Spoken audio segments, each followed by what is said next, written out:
Hola, ¿cómo están? Como ustedes saben, mi nombre es Jaime Romero y me ha correspondido trabajar con ustedes tanto el módulo 8 como el 9.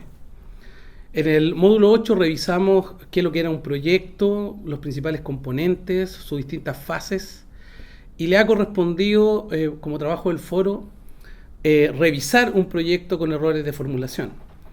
En el segundo módulo que a mí me corresponde, que es el módulo 9 del Diploma Gestión Energética Local, tenemos que trabajar la elaboración de un proyecto. Y por tanto los contenidos van a estar más bien circunscritos a cómo se hace un diagnóstico, qué elementos reconocer o cuáles son las principales evaluaciones que se hacen en un proyecto.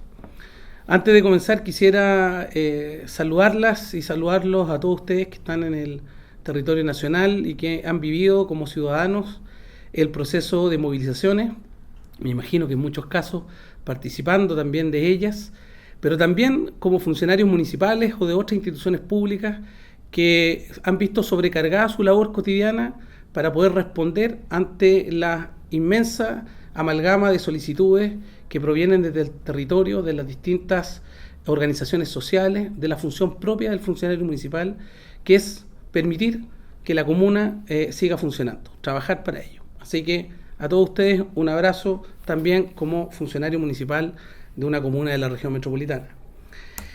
En los contenidos que tenemos para este módulo 9 guardan relación con el marco teórico y conceptual de lo que es un proyecto, el enfoque de costo-eficiencia, la valoración de un proyecto, el análisis de un proyecto, también los principales aspectos de la formulación y la evaluación y o puesta en marcha posterior de un proyecto.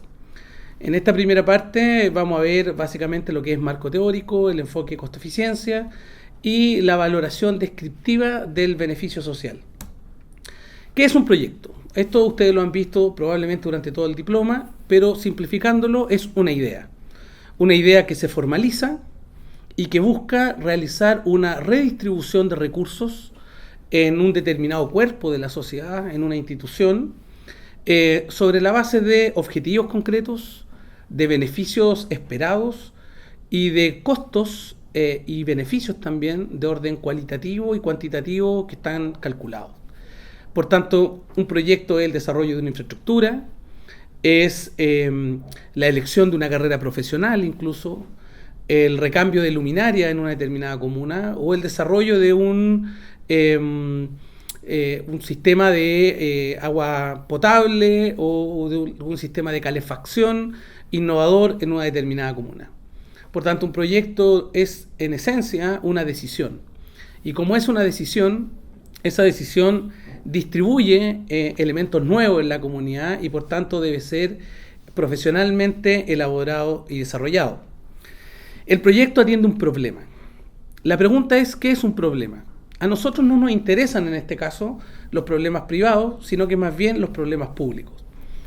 El economista y sociólogo Joan Subirats, catalán, señala que un problema público es un problema público propiamente tal, es decir, existe como problema cuando se reconoce políticamente como tal. Es decir, para que el problema público exista, debe existir una acción política de reconocimiento que toma un fenómeno que está en la sociedad y lo traduce, lo explica como un determinado problema.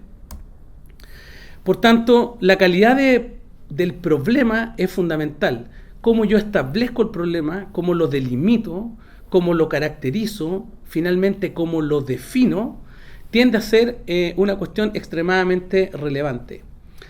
Cuando uno habla del problema de la educación, encuentra distintas aproximaciones: calidad, acceso, lucro, desarrollo, etc. Por tanto, cada uno de esos vectores que nos permiten aproximarnos al problema, entendido como problema de la educación, son problemas específicos que son definidos. Por ejemplo, en el gobierno de Ricardo Lagos se definió como el problema de la educación el acceso, más no se avanzó decididamente en el desarrollo, por ejemplo, de la calidad. Si bien se trabajó esa dimensión, fue subordinada a aumentar los niveles de acceso a la educación superior. Por lo tanto, Cuando hablamos de problema público, estamos hablando básicamente de dos componentes. Estamos hablando de hechos que existen en la sociedad y que guardan relación con una carencia objetiva y también con una decisión subjetiva, por otro lado, de poder abordar esa situación que se está considerando. Los problemas tienden a ser conflictos, por ejemplo, entre diversos actores. Tienden a caracterizarse en un comienzo por ser ambiguos, por tener ciertas definiciones mutables o variables, porque tienden a ser muy simples en su enunciado, porque además tienden a ser novedosos, excluyentes, distintos, o porque son el resultado de un determinado contexto organizacional que aparece y que aparece como problema. Hoy, por ejemplo, hemos vivido en estos últimos días dentro de la sociedad chilena una ebullición social que ha trasladado hacia el poder político un conjunto de fenómenos que están en la sociedad y que el gobierno se apresura a poder traducir en determinados problemas. Cuando lo traduce y esa oferta se entiende como insuficiente, la sociedad vuelve a generar la movilización para regular la definición de ese problema y que es el momento en el que estamos hoy día en la sociedad chilena. Cuando hablamos de problema, entonces, estamos hablando, como decía, de una carencia objetiva que existe en la sociedad. Por ejemplo, 100.000 estudiantes no acceden a la educación superior. O, por ejemplo, 100 municipios o comunas en el territorio nacional no acceden a financiamiento para desarrollar proyectos de eficiencia energética. Por tanto, existen categorías de problemas. Y hay dos categorías madres, las más relevantes. Aquella categoría que nos dice que los problemas son técnicos y aquella que nos señala que existen problemas que no tienen respuestas fáciles. Por ejemplo, ¿cuál sería un problema técnico? Es aquel en donde la autoridad ya sabe cómo responder. Por ejemplo, ante la dificultad de conectar en el territorio y generar movilidad a una determinada localidad, la autoridad sabe que lo primero que tiene que hacer es construir caminos hacia esa localidad, pavimentar esos caminos y después dotar de transporte urbano o interurbano. Ahí enfrentamos un problema técnico, entre comillas, de fácil resolución. Pero también tenemos problemas sin respuestas fáciles. Por ejemplo, la pobreza, que es un problema multicausal y multifactorial. Las drogas, la contaminación atmosférica, la delincuencia, el conflicto social propiamente tal. Son problemas en donde no existe una única o exclusiva respuesta, sino que más bien requieren de un análisis mucho más complejo. ¿Cómo saber entonces, o cómo determinar cuál es un problema técnico o cuál es un problema sin respuesta fácil, como diría Ronald Heifetz, ¿no? Sobre la base de un conjunto de preguntas? Por ejemplo, ¿cuál es el problema? ¿Cuál es la idea que yo tengo de ese problema? Indagar en cuáles son sus causas. ¿Qué dimensión, tamaño o alcance presenta? ¿Es exclusivamente metropolitano? ¿Alcanza a zonas rurales? ¿Es tan solo de una región? ¿Se extiende a otros lugares del territorio nacional? ¿Le atañe tan solo a jóvenes o también cruza distintos grupos etarios? ¿Cuáles son los costos, por ejemplo, las consecuencias que abordar o no abordar este problema podría generar en la sociedad? Y así un conjunto de preguntas que están puestas en el material de soporte que ustedes van a tener, que nos permiten ir aproximándonos a determinar si ese problema nos permite recalar en una respuesta relativamente fácil, o más bien cada vez que hago una pregunta, este problema se va complejizando cada vez más. Para identificar un problema, según la metodología general de preparación y evaluación social de proyectos del Ministerio de Desarrollo Social, hay que hacer básicamente tres cosas. Uno, una observación aguda de realidad. Después, detectar las disfuncionalidades que se producen en las distintas intervenciones que se están haciendo sobre esa realidad. Es decir, existe una realidad previa al problema. Ningún problema, ninguna solución actúa sobre la nada. Siempre existe lo que podríamos denominar una línea base, un fenómeno anterior que está presente en la sociedad. Y lo tercero que nos recomienda el Ministerio de Desarrollo Social es contrastar la situación que se está analizando con los niveles habituales o normales o los estándares que nos proporcionan instituciones de la sociedad o de la comunidad internacional o de organismos que se han profesionalizado en las determinadas áreas que nosotros estamos revisando. Por ejemplo, uno puede analizar la contaminación atmosférica sobre la base del comportamiento histórico de la ciudad, pero también lo puede hacer respecto a otras ciudades del Cono Sur o ciudades que tienen similar complejidad urbana o que están próximas en una misma zona geográfica. Por lo tanto, la definición del problema tiene una parte objetiva, en donde la carencia es demostrable y donde existen datos antecedentes que pueden permitirnos analizar el problema. Y tiene una dimensión subjetiva, donde se responde a una construcción, a una representación que existe en la sociedad y que es más bien de carácter emocional o simbólica. Un problema, por tanto, existe cuando yo le intento otorgar una solución a una determinada condición. La condición es algo que existe, que está presente. Por ejemplo, la sociedad no tiene iluminación, o una persona tiene problemas de desplazamiento, no se puede desplazar. Esa es una condición que probablemente va a acompañar a ese grupo o a esa persona de manera permanente. Es problema cuando yo diseño la técnica y el instrumento para darle solución.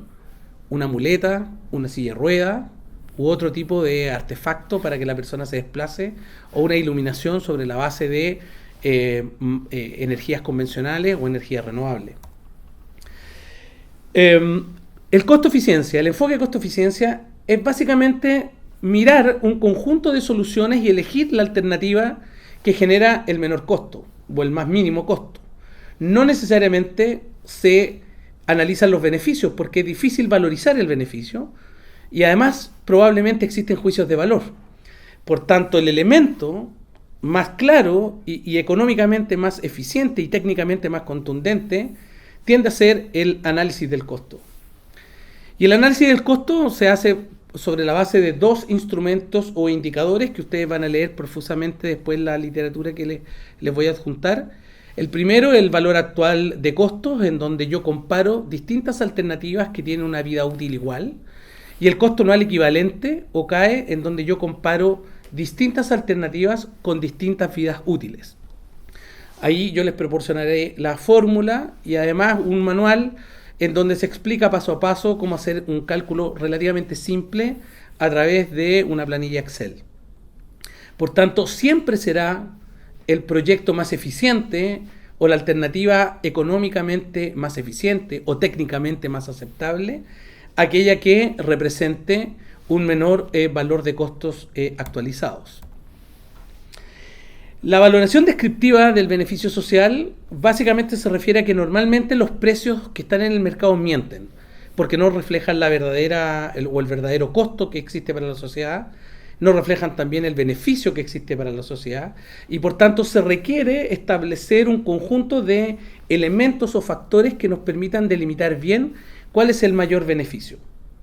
Por ejemplo, un centro de salud beneficia a las familias que se atienden, pero también contribuye a reducir las enfermedades y por tanto la transmisión de estas enfermedades en el contexto de la comunidad o comunidades aledañas donde se vive.